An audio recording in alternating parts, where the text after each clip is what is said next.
നമസ്കാരം. ഇന്ന് ഒരു തെന്നാലിരാമൻ കഥയാണ് നിങ്ങളുമായി പങ്കുവെക്കുന്നത്. വിജയനഗരത്തിലെ ചക്രവർത്തിയായ കൃഷ്ണദേവരായരുടെ കൊട്ടാരത്തിൽ അന്യദേശത്തു നിന്ന് വന്ന പ്രശസ്തനായ ഒരു നർത്തകൻ്റെ പ്രദർശനം നടക്കുകയാണ്. അത് ആസ്ഥാന മണ്ഡപത്തിൽ ആരംഭിക്കാറായി.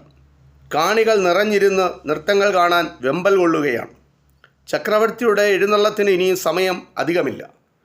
ആ സദസ്സിൽ പക്ഷേ തെന്നാലിരാമൻ ഇല്ല. രാമനെ അകത്ത് കടത്തരുത്, ഇത് ചക്രവർത്തി ദ്വാരപാലകന്മാരോട് ആജ്ഞാപിച്ചിരുന്നു. അദ്ദേഹത്തിന് വിദൂഷകനോട് അല്പം നീരസം തോന്നിയിരുന്നു.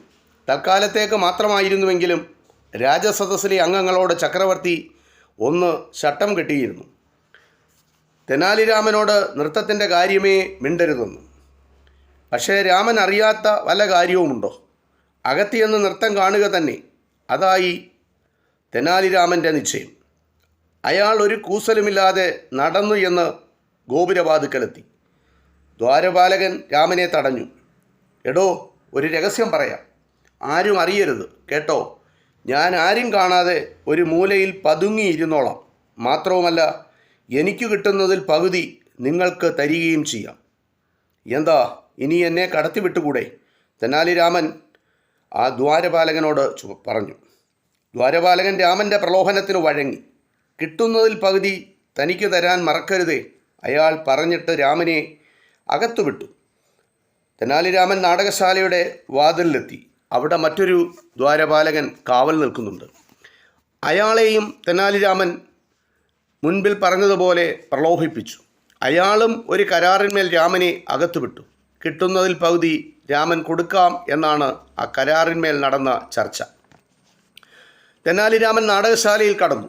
ആളുകളുടെ ഇടയിൽ ചെന്നിരുന്നു. അപ്പോഴാണ് പരിപാടിയെക്കുറിച്ച് അറിവ് കിട്ടിയത്. നൃത്തം, ഗാനം, അഭിനയം എല്ലാമുണ്ട്. ആ കലകളിലെല്ലാം പ്രഗത്ഭനാണ് ആ പരദേശി നർത്തകൻ. അയാൾ ഒരു കാലഘട്ടം അഭിനയത്തിലൂടെ അവതരിപ്പിക്കുകയാണ്.